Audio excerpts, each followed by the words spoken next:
Денеска со нас Илија и Илина. Сакаме во денешното издание на Карпош Визија да најавиме еден ваш настан во чие спонзорство ќе учествува и општина Карпош. Па ако може нешто повеќе да ни кажете.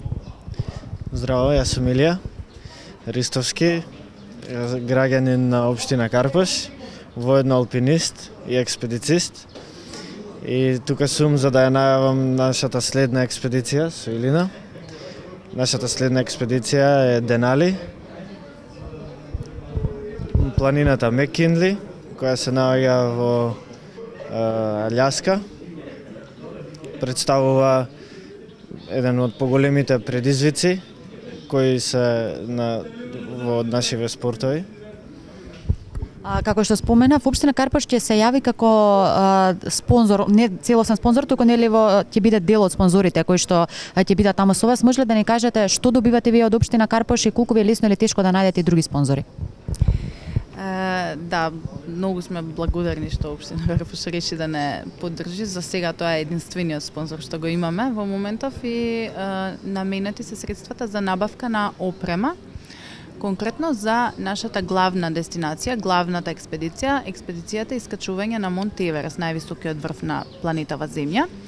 Бидејќи таа експедиција ќе се случи веројатно следната година, ние сега со оваа експедиција на Алјаска всушност ќе се подготвиме, ќе искористуваме истата таа опрема, ќе ја тестираме опремата како се манифестира на ниските температури на таа висина и ќе се на некој начин ќе направиме една генерална проба пред главното искачување следната година, односно обид за искачување на Монт Еверест. Кога планирате да заминете на оваа проба?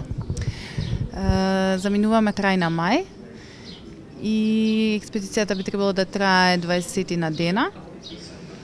Може ли да ни кажете од досегашните искуства? Кај сте биле се, како сте си поминувале, можеби каде ви било најубаво, каде најлошо или најтешко? Досегашните искуства се надоврзуваат со преку искачувањето на последната планина на Хималај, планината Ама Даблам, висока околу 7000 метри. Таа е исто дел од нашиот тренинг за Еверест. Позната е по тежината на искачување, дури и потешка од Еверест. Таму поминавме многу добро. Можам да се пофалам дека бевме многу добро се покажавме, бевме во одлична форма. Добро, ајде сега од нашата, како што ја нарекуваат, највисока македонка, да слушнеме од нејзе нешто, значи сето тоа до сега што сте го поминале, на кои све места сте биле и еве и според тебе каде било најтешко да се кажете, каде најлесно? Еве ќе се надоврзам на зборовите на Илија, значи последната планина што искачивме во Непал на Хималаите, планината Ама Даблам, точната висина е 6856 метри, беше до сега најсериозниот потфат што го имавме направено. Таму и го имавме и првиот блиска средба со Монт Еверест, кој што се наоѓаше во позадина, во непосредна близина на оваа планина.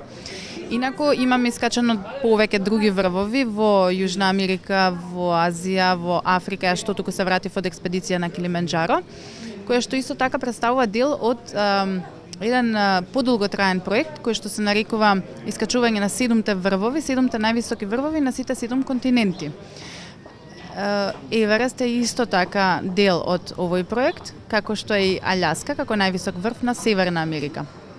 И ајде уште еднаш ќе да се вратиме на спонзорствата. Рековте дека од спонзорството од општина Карпош ќе набавите опремата. Уште што ви е потребно, нели, за да можете да отидете еве сега на оваа проба на Алјаска? Добро, што се однесува до подготовките, опремата е доста важна, бидејќи се работи за искачување на планина со екстремно ниски температури. Тука во овие области се измерени најниските температури на планетата Земја, поради тоа што е на најсеверната точка, во близина на северниот пол. И исто така, опремата, значи следно е превозот, транспортот, дозволата за искачување на планината,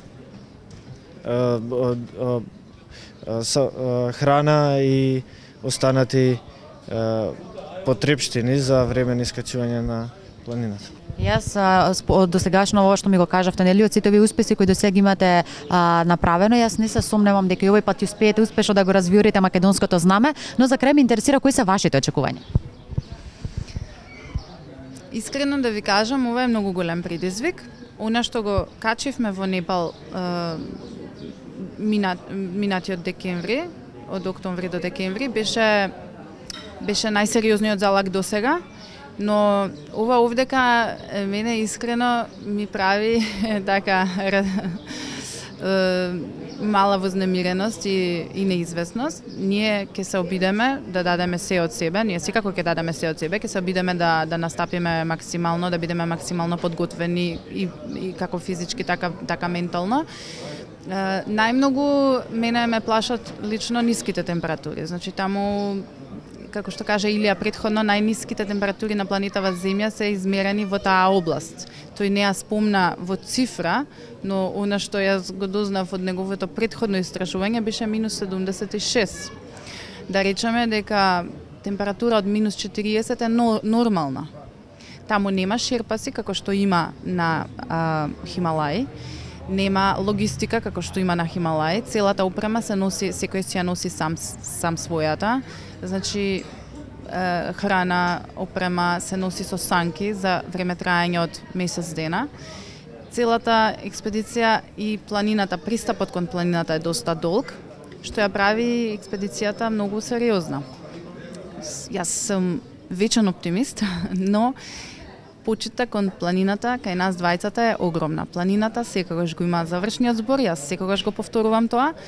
Значи не зависи само од нашата физичка или ментална или било каква спремност, туку зависи малку и од среќа, наклонетост на планината. Дали ќе имаме убаво време, дали ќе имаме премногу ниски температури, дали ќе имаме екстремно силен ветер или не, дали ќе имаме лавина или не, дали глечерот, пукнатините на глечерот ќе бидат наклонети за нашето поминување. Наклонетоста на планината кон нас и на некој начин среќа со одредени компоненти е присудно во тие моменти. Што се однесува до моите очекувања,